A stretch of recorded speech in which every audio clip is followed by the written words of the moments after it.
رسول الله سلام عليك يا رفيع الشان من المؤمنين حتى نلقاه على حق اليقين وتحت لواء سيد المرسلين.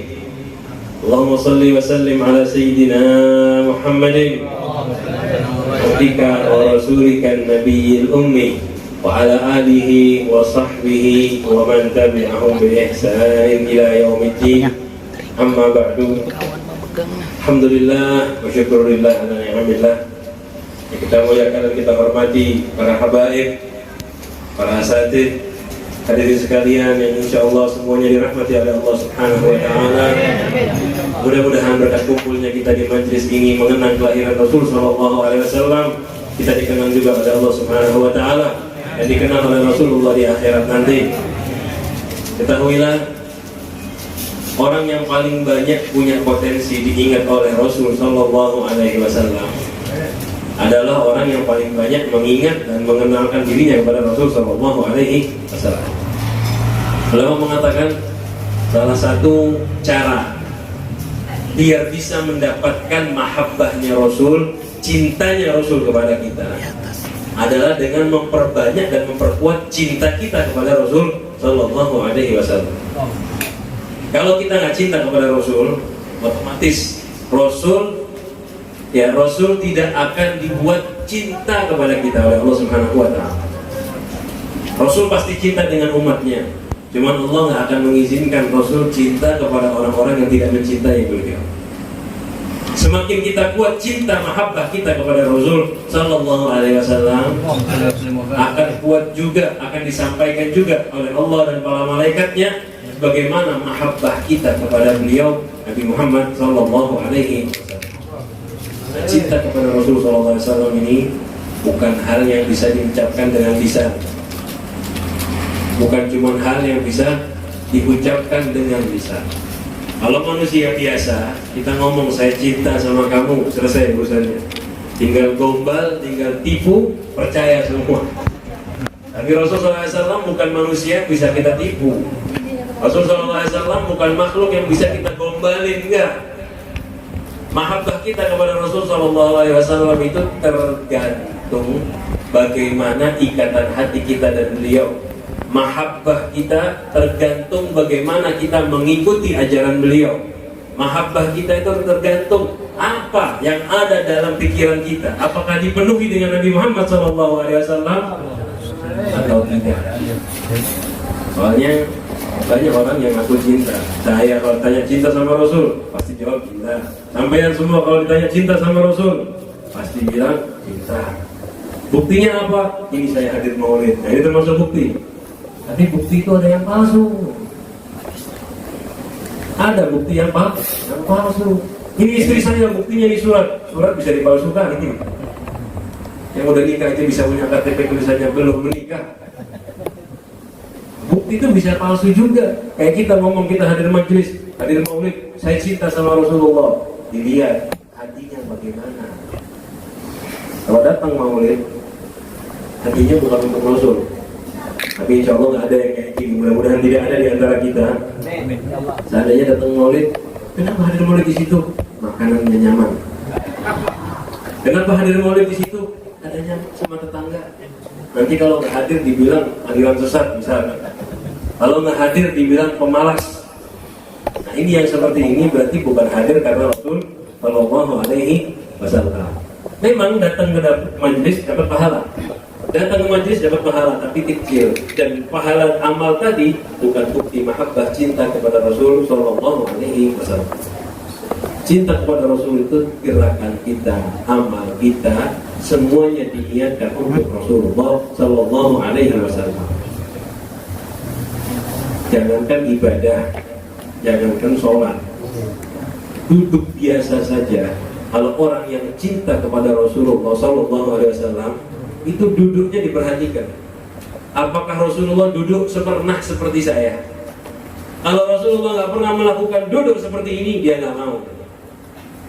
Jadi maunya duduk bagaimana Rasulullah duduk, diikuti cara duduknya. Ya seperti duduk tahiyat akhir, duduk sila seperti ini. Kalau cara-cara duduk yang nggak dipakai sama Rasulullah, tidak mau dikerjakan.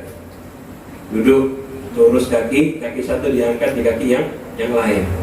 Dia nggak mau duduk seperti ini di majelis. Memang boleh duduk seperti itu, tapi ketika sendirian. Kalau ketika di hadapan orang, kurang ada. Duduk di atas kursi, satu naik ke atas kakinya, nggak mau. Itu baru masalah duduk.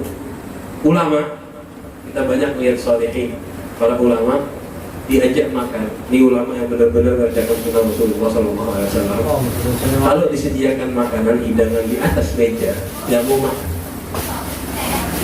Dikasih makanan di atas meja, duduk di kursi, nggak semangat mereka makan. Atau kadang-kadang total ditolak. Kenapa kau nggak mau makan di atas meja? Ditanya, Rasulullah nggak pernah mau makan di atas meja. Jadi Rasulullah kalau makan tuh duduk di bawah, di lantai. Ketika ditanya kenapa ya Rasulullah kok makan di bawah? Saya hamba. Ana abdul akulu kama yakulul abd. Saya hamba Allah dan saya makan seperti makannya seorang hamba. Ya, makan aja Rasulullah SAW seperti itu tawadhu. Beliau itu bukan hamba sembarangan, hamba pilihan. Memang hamba makhluknya Allah, ciptaannya Allah, penyembah Allah, tapi yang sangat dipilih, dimuliakan. Seandainya ada orang yang pantas duduk di atas meja ketika makan, cuma satu-satunya Nabi Muhammad SAW. Tapi maunya makan di bawah. Bahkan beliau nggak mau senderan ketika makan. Kenapa? Sama seperti tadi, hamba makan sambil sender, ini gayanya raja. Raja itu duduk di kursi, senderan, makan disuapin, ada yang ngipasin. Beliau nggak mau kayak gitu. Saya hamba, duduk di bawah. Makanya di syariat kita dimakruhkan makan bersandar, minum bersandar, makruh. Nah, orang-orang soleh yang mahabbah kepada Rasulullah SAW, hal-hal sekecil ini dipraktekkan, diamalkan, diikuti dengan benar. Sendal pakai kaki kanan dulu, ngelepas kaki kiri dulu. Mereka itu kalau salah pakai sendal, dihukum dirinya. Hukuman pertama apa? Ulang, lepas lagi sendalnya. Pakai sendal kaki kiri dulu, terus kaki kanan misal. Ingat, oh iya kembali tadi, lepas sendalnya. Kaki kiri dulu dilepas, baru pakai ulang. Biar nggak terbiasa, nafsu, jangan kebiasaan, salah. Udah jalan, sudah pergi. Kita beberapa kali ya dengar cerita orang soleh, bahkan pernah ngeliat sudah pakai sendal, sudah jalan, tiba-tiba sendalnya dilepas, pakai ulang. Apa ini? Mungkin sampai kalau ngeliat ulama kayak gitu, kenapa ini? Bingung, dikira ada yang ganjil, gak ada apa-apa. Ternyata habis kelupaan, salah pakai kaki kiri dulu, baru kaki kanan. Diulang. Masuk ke kamar mandi, salah kaki kanan dulu. Kan masuk kamar mandi sunnahnya kaki kiri terlebih dahulu, keluar lagi dari ulang. Biar sudah kebelet ditahan, biar tidak terbiasa nafsunya, biar tidak terbiasa melanggar sunnahnya Rasul Sallallahu Alaihi Wasallam.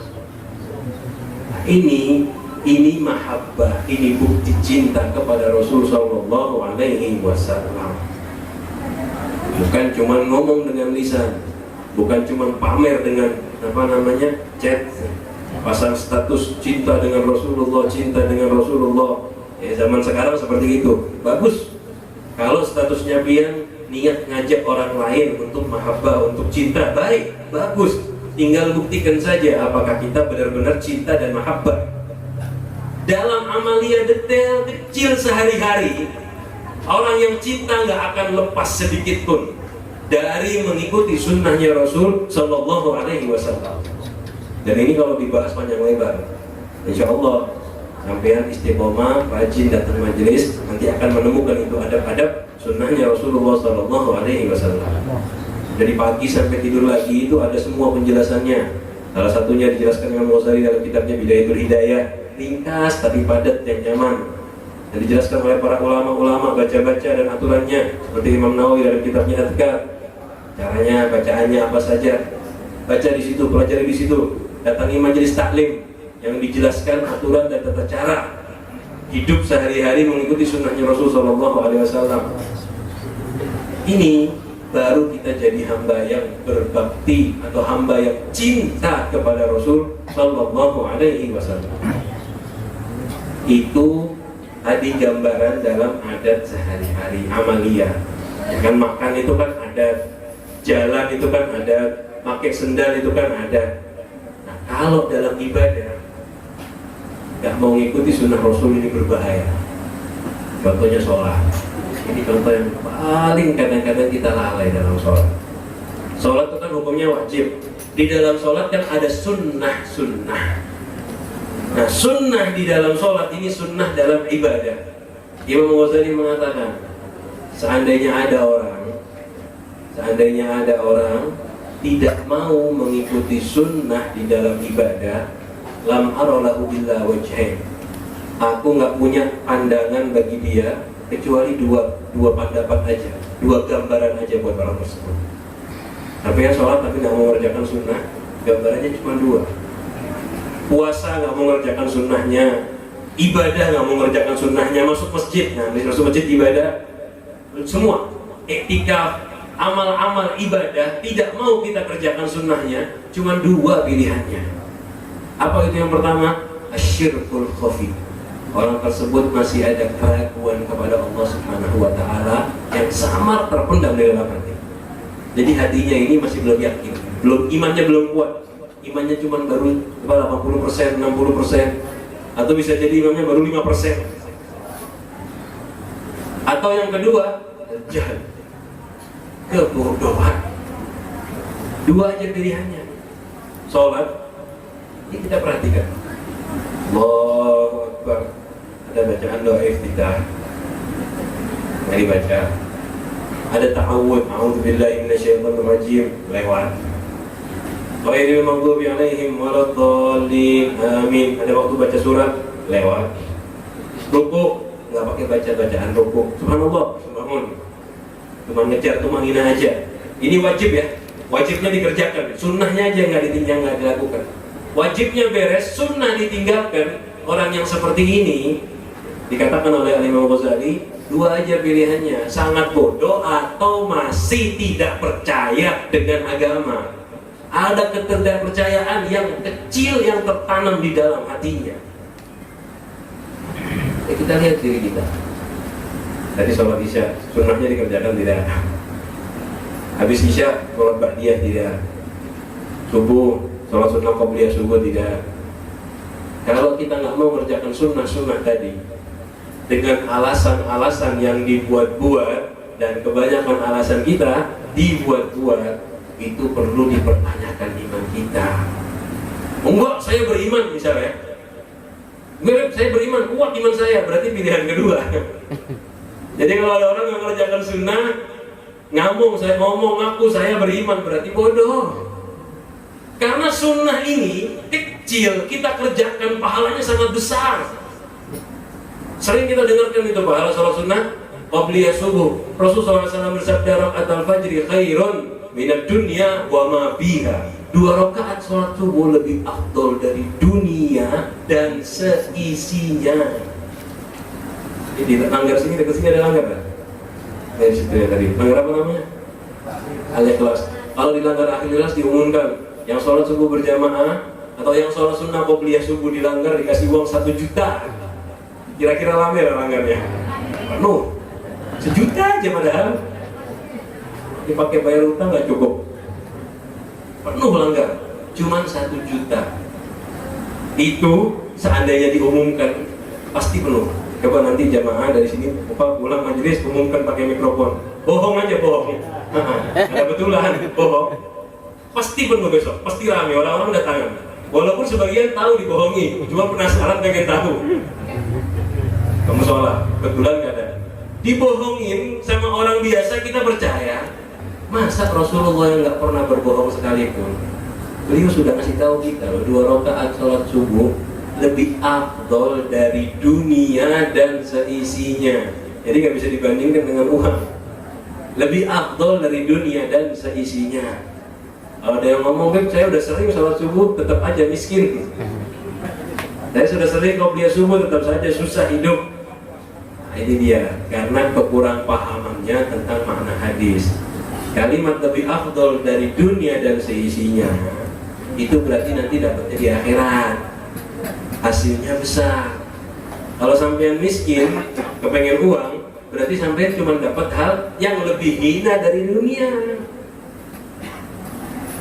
Kalau pikirannya kita 2 rakaat fajar jadi kaya, nah, sedikit itu berarti. Dunia seisinya kalau dijual berapa banyak coba? Nah, kita cuma berharap cuma dapat uang beberapa puluh juta, beberapa ratus juta, anggap beberapa puluh triliun misal. Kalau dibandingkan dengan dunia dan seisinya nggak ada artinya. Sayangnya begitu, kita minta bayaran yang murah dari amal yang sangat mahal, cuma nggak bisa, bayarannya nanti di akhirat. Ini contoh, ini gambaran dari mahabbah kepada Rasul Sallallahu Alaihi Wasallam. Dan ini yang perlu kita tingkatkan di bulan Maulid Nabi Muhammad Sallallahu Alaihi Wasallam. Karena semua yang baca Maulid, semua yang hadir Maulid, semua yang merayakan Maulid, alasannya satu, ngomongnya satu. Kenapa? Cinta kepada Nabi Muhammad Sallallahu Alaihi Wasallam. Kalau cinta kepada beliau, kita itu ngerjakan sesuatu bukan yang kita senangkan, bukan yang kita senangi, bukan sesuatu yang cocok dengan kita saja, tapi sesuatu yang menyenangkan Rasul Sallallahu Alaihi Wasallam. Walaupun saya nggak suka, Rasulullah suka, saya kerjakan. Ini contoh ibu-ibu yang sayang sama suami. Suami suka masakan apa, lauk apa, dimasakkan sama ibu-ibunya. Walaupun kadang-kadang dia nggak suka. Istri-istri kita begitu, bapak-bapak. Sampai yang suka lauk apa, urap. Padahal istrinya nggak suka urap, dia sering masak itu. Kenapa? Sayang dengan suami. Walaupun nggak suka makanan ini, nggak cocok, dia masakkan, dia bikinkan. Kenapa? Karena suaminya suka. Lama-lama suka juga. Lama-lama kecanduan juga sama makanan tersebut. Ibunya suka teh, bapaknya suka kopi. Karena sayang dengan bapaknya, lama-lama ikut juga, kecanduan juga, minum kopi juga. Kalau suami saya minum kopi, bikin kopi juga, biar sama. Nah begitu, kita kepada Rasulullah SAW, kalau kita cinta kepada Rasulullah SAW, memang sunnah ini kadang-kadang berat dikerjakan, ibadah ini kadang-kadang capek, dan memang bukan kadang-kadang, pasti capek, karena kita ibadah ini perangnya sama setan dan hawa nafsu, dikeroyok kita melawan setan dan hawa nafsu, tapi kita lawan, kita paksa untuk kerjakan sunnahnya Rasul Sallallahu Alaihi Wasallam. Nah, yang seperti ini yang akan dapat mahabbah dari Nabi Muhammad Sallallahu Alaihi Wasallam. Nah, di bulan ini perbanyak itu. Selain maulidan, baca syair. Kalau maulid ini cuma terbatas 1 jam, 2 jam, pulang selesai. Yang penting itu seharian penuh dalam kehidupan kita, itu praktekkan, melawan nafsu, mengekangnya untuk tunduk di bawah sunnahnya Rasul Sallallahu Alaihi Wasallam. Inilah yang dikatakan oleh ulama watifatul maulid fina, tugasnya maulid dalam diri kita. Jadi artinya hasilnya maulid dalam diri kita apa? Merubah diri kita untuk mengerjakan sunnahnya Rasul Sallallahu Alaihi Wasallam.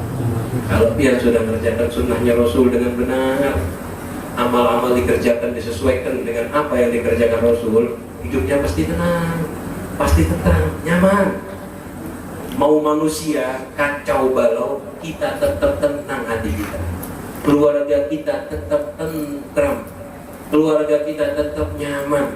Ini keistimewaan ketika seseorang beramal mengerjakan sunnahnya Rasulullah dengan benar.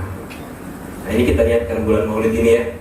Jangan cuma maulidan. Maulidan ini bagus, pahalanya besar, karena macam-macam dilakukan di sini, terkumpul di amal seperti ini, silaturahmi, tolong menolong, dan lain-lainnya, besar pahalanya. Cuman jangan lupa, bukan satu amal terus selesai.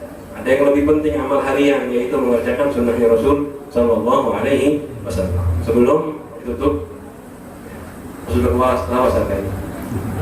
Belum. Tadi pertama. Yang kedua,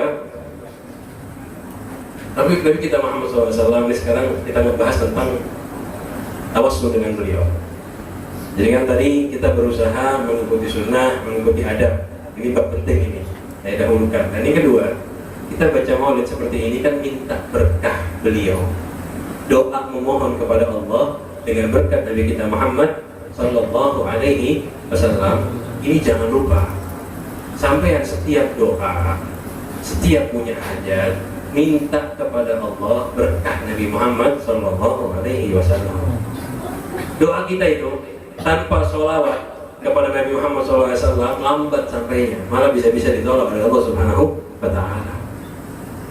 Sampai lihat dari zaman dahulu sampai sekarang, kalau dengar doa-doanya ulama pasti diawali dengan Alhamdulillah, dilanjutkan dengan sholawat. Doa tanpa sholawat sulit diijabahi oleh Allah Subhanahu wa Ta'ala. Tapi doa dengan sholawat, doa dengan tawassul melalui Nabi Muhammad SAW itu sangat mudah dikenal, sangat mudah sampai kepada Allah Subhanahu wa Ta'ala.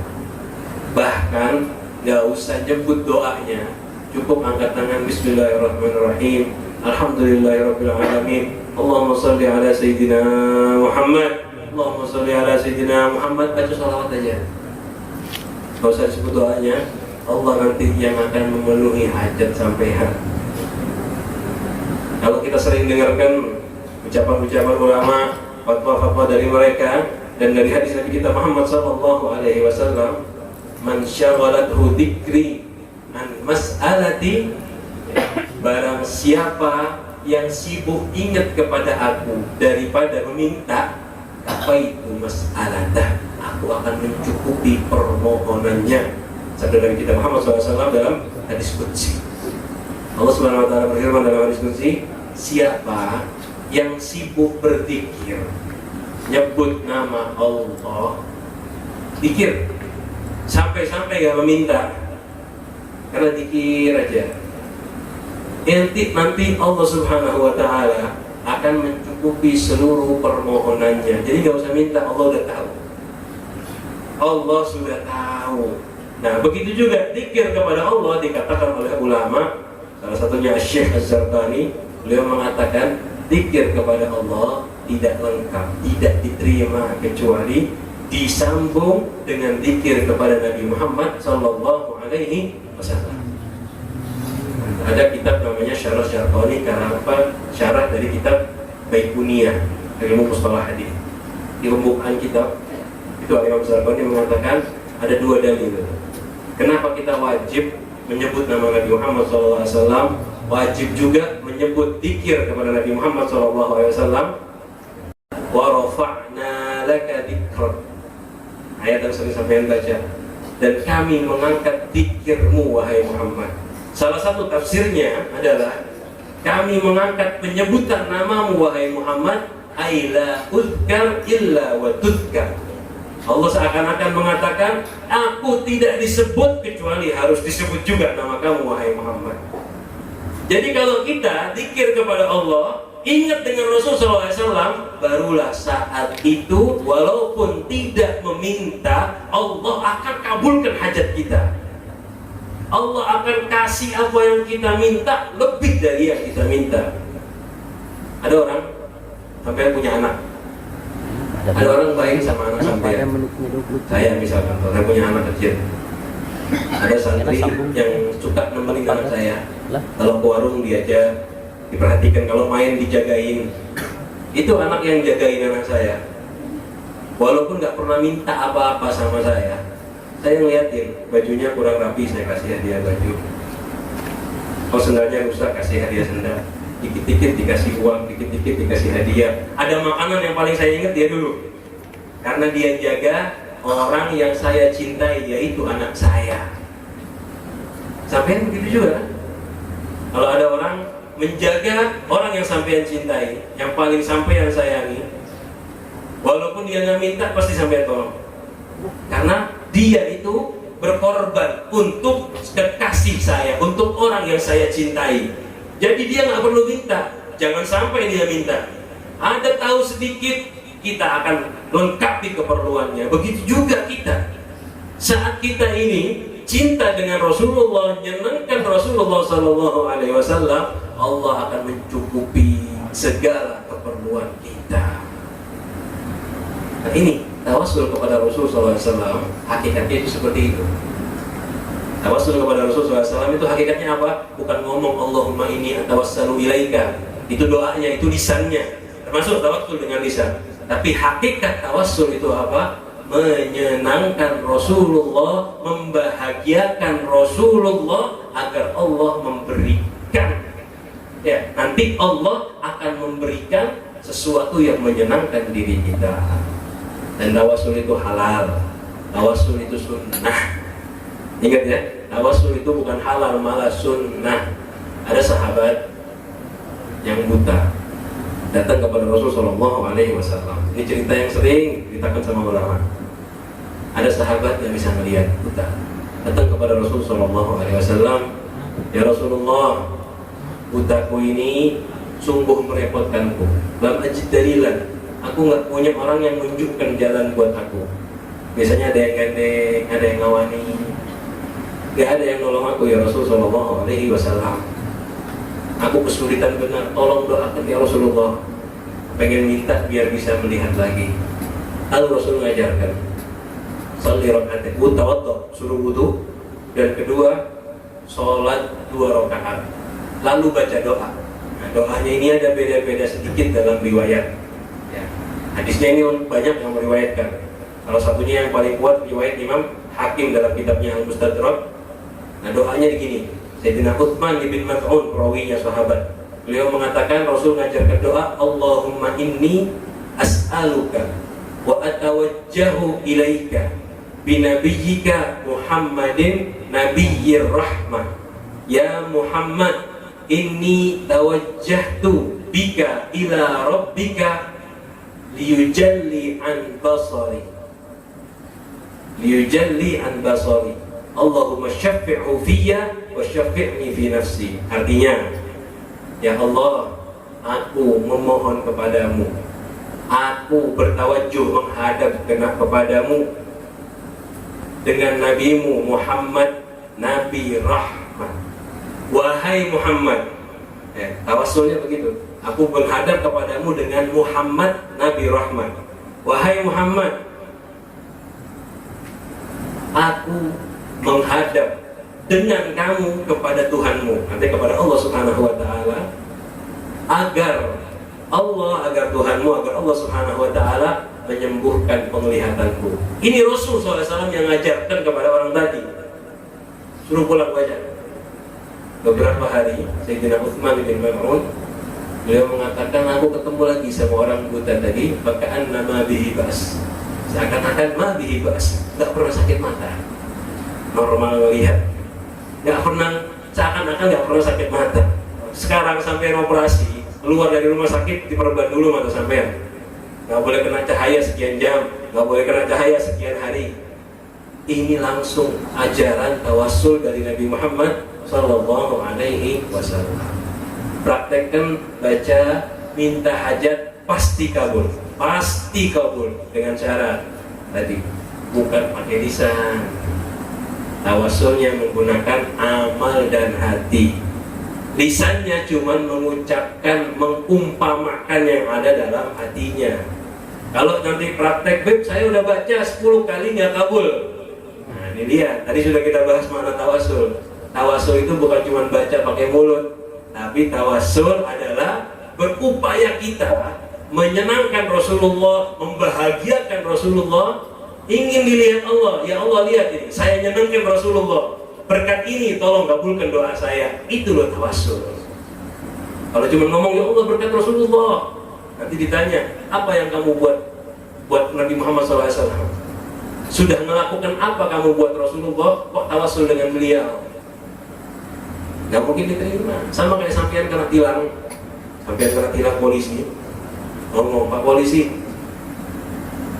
sampean tahulah jenderal itu, enggak, berkat sidin lepaskan ulun. Nanti polisinya tanya siapa jenderal itu, ada tahu, ulun cuma tahu namanya aja.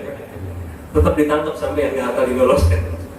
Nyebut namanya siapa, nyebut namanya komandan siapa, sampean nggak mungkin diloloskan. Karena dia tahu sampai nggak punya ikatan dengan itu. Walaupun tawassul dengan tersebut, dengan jenderal siapa, dengan Presiden Jokowi kan, sampai nggak mungkin diloloskan sama dia. Kenapa? Nggak ada ikatan. Kecuali ngomong, Pak Polisi, tolong lepaskan saya keponakan Sidin, saya keponakannya Bapak Presiden, ada ikatan sampean. Nggak usah tawassul juga langsung dikasih sampean sama dia, kalau dia kenal dengan sampean. Nah ini dia makna dari tawassul. Mudah-mudahan di bulan Maulid ini kita disadarkan oleh Allah Subhanahu wa Ta'ala.